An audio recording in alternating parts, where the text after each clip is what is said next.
Next page पे आ जाइए 167 पे। जय गद्यांश। शालिनी। अलम पश्चातापेन। अलम मतलब मत करो, पश्चातापेन मतलब पश्चाताप। तो शालिनी कहती है पश्चाताप मन करो, मत करो। तव मनसः अंधकारः अपगतः प्रसन्नतायाः विषयोऽयम्। तो तुम्हारे मन से अंधकार जो है अपगत है मतलब चला गया है, नष्ट हो गया है, यह जानकर प्रसन्नता हुई या यह प्रसन्नता की बात है। भात्र जाये आगच्छ। भाभी आओ। सर्वां चिंतां त्यज्य आगन्तुः शिशोः स्वागताय च सन्नद्धा भव। वो कहती है कि सभी चिंताओं को त्याग कर आने वाले शिशु के स्वागत में लग जाओ, स्वागत के लिए तैयार हो जाओ। भ्रातः। बाई।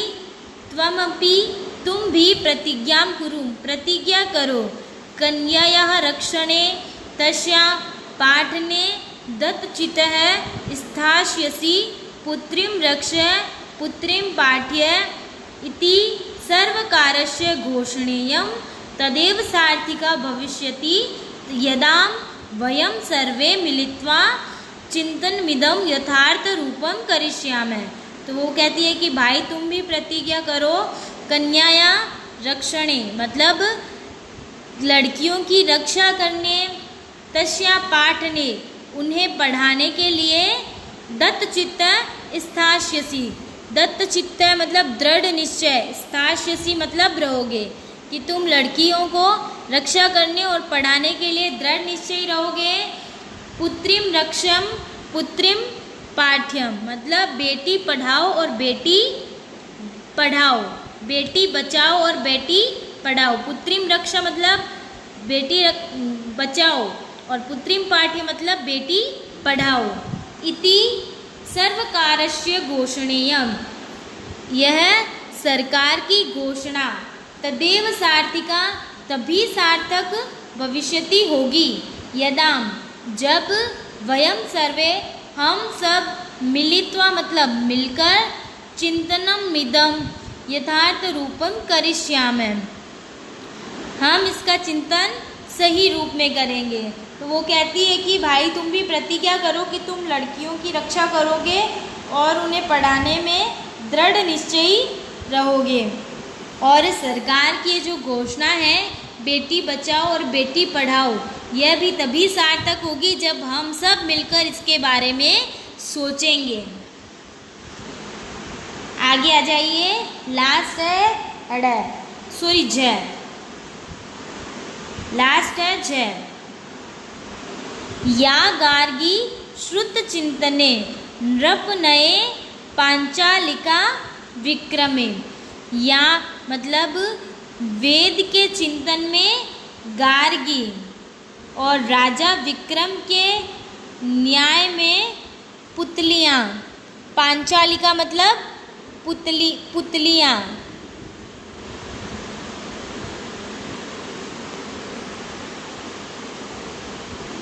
तो पांचालिका मतलब पुतलियाँ।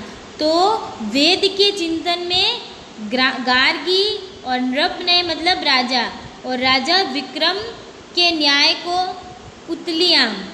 लक्ष्मी ही शत्रु विदारणे और झांसी की रानी लक्ष्मीबाई शत्रुओं को पराजित करने में। गगनम विज्ञानांगणे कल्पना और अंतरिक्ष विज्ञान के क्षेत्र में कल्पना। इंद्रोद्योगपथे च खेल जगति ख्याताभित साइना। और इंद्रा क्या है? उद्योग में, उद्योग के मार्ग में इंद्रा, और खेल जगत में साइना ने प्रसिद्धि प्राप्त की है। श्रेयम स्त्री सकलासु दिक्षु सबला सर्वे सदोत्साहताम सहायताम। श्रेय मतलब ये सभी स्त्रियां, सकलासु मतलब समस्त, दिक्षु मतलब दिशाओं में, सबला मतलब सक्षम, सर्वे मतलब सभी या सबके द्वारा, सदोत्साहता मतलब प्रोत्साहित किया जाना। तो ये सभी स्त्रियां समस्त दिशाओं में सक्षम हैं। और हम सब के द्वारा लड़कियों को प्रोत्साहित किया जाना चाहिए।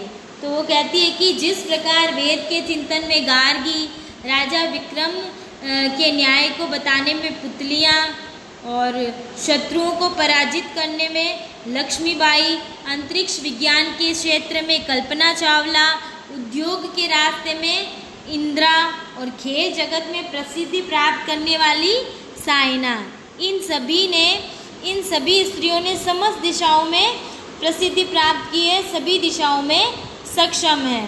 तो हम सबके द्वारा भी लड़कियों को प्रोत्साहित किया जाना चाहिए। ठीक है, तो पाठ समझ में आया। लड़कियों को लड़कों से कम नहीं समझना चाहिए, क्योंकि दोनों क्या होते हैं, बराबर होते हैं। ऐसा कोई काम नहीं है जो लड़कियां नहीं कर सकती। आप किसी भी क्षेत्र में देख लीजिए, लड़कियां हमेशा लड़कों से आगे ही रही है, पीछे कहीं नहीं रही है। तो हमें समाज में इस सोच को हटाना होगा समाज से कि लड़कियों को घर में रहना चाहिए, बाहर उनका कुछ काम नहीं है। और ये जो कोख में लड़कियों को मारने का जो क्रम चल रहा है, हमें उसे बंद करना होगा। हमें लोगों की सोच को बदलना होगा कि लड़कियों और लड़कों में अंतर नहीं करें, जो है वो आपके लिए अच्छा है ना। ठीक है, तो ये आपका पाठ हो गया है 6 पढ़ लिया हमने। गृहम शून्यम सुताम विना, पुत्री के बिना घर सुना है। अगर लड़की ही नहीं होगी तो भाइयों की कलाइयों पर राखियाँ कौन बांधेगा। तो इसीलिए लड़कियों को भी इस संसार में जीवन जीने का पूरा उतना ही अधिकार है जितना लड़कों का। तो दोनों बराबर हैं। तो अब हम देखेंगे इस पाठ के प्रश्न उत्तर। तो आ जाइए नेक्स्ट पेज पे। तो पहला है अधोलिखितानि प्रश्नानाम उत्तराणि संस्कृत भाषाया लिखत। तो नीचे लिखे गए प्रश्नों का उत्तर संस्कृत भाषा में देना है। तो प्रश्न क है दिष्टिया का समागता, भाग्य से कौन आ गई। तो उनकी बहन आई थी शालिनी। तो उत्तर है दिष्टिया शालिनी समागता, भाग्य से शालिनी आ गई। ख है राकेशस्य कार्यालय का निश्चिता, राकेश के कार्यालय में क्या निश्चित की गई थी। तो मीटिंग हुई थी वहाँ। तो राकेशस्य कार्यालय अकस्मात एका गोष्ठी निश्चितता। तो राकेश के कार्यालय में अचानक एक सेमिनार निश्चित की गई थी, मीटिंग निश्चित की गई थी।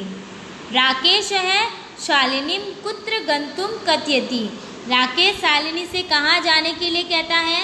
तो उत्तर है राकेश है शालिनीम चिकित्सकाम प्रति गंतुम कथयति।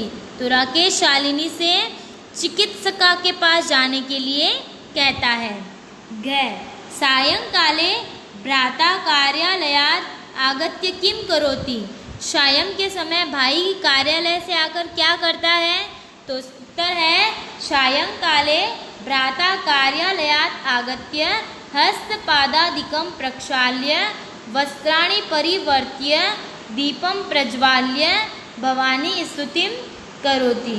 तो सायं के समय भाई घर कार्यालय से आकर हाथ पैर धोकर कपड़े बदलकर दीपक जलाकर भवानी की स्तुति करता है।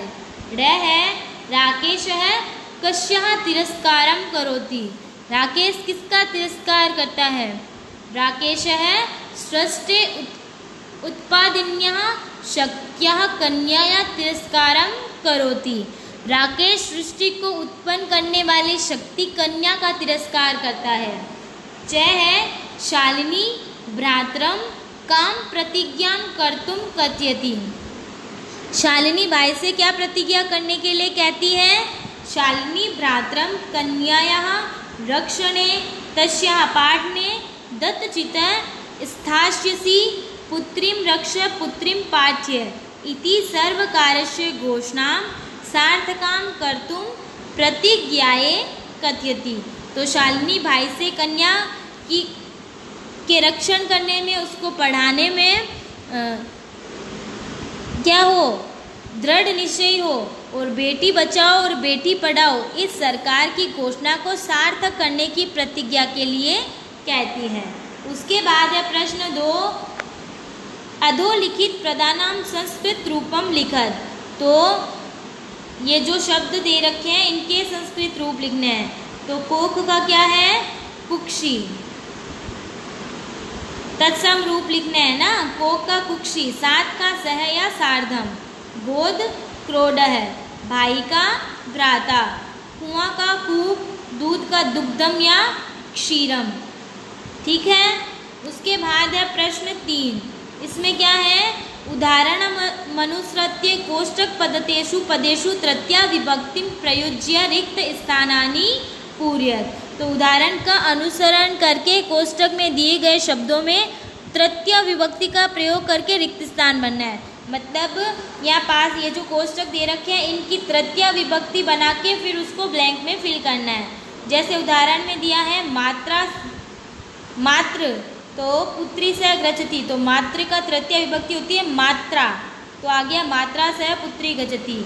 तो यहाँ परिश्रम का तृतीय विभक्ति क्या हो जाएगी? परिश्रमेण।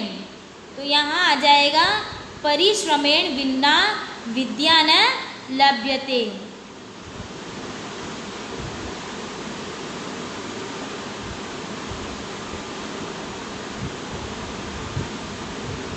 ठीक है। फिर है तीसरा है छात्र लिखसी, लेखनी का क्या हो जाएगा? लेखिन्या। तो यहाँ तीसरे में क्या आ जाएगा? लेखिन्या।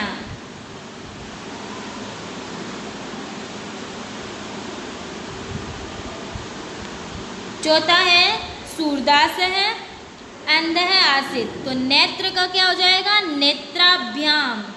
तो यहाँ आ जाएगा नेत्राभ्याम।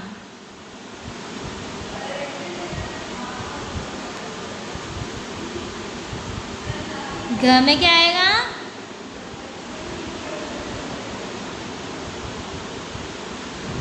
नेत्राभ्याम। फिर है स, अड़े, स साकम समयम याप यति, तो मित्र का इसमें आ जाएगा मित्रेण।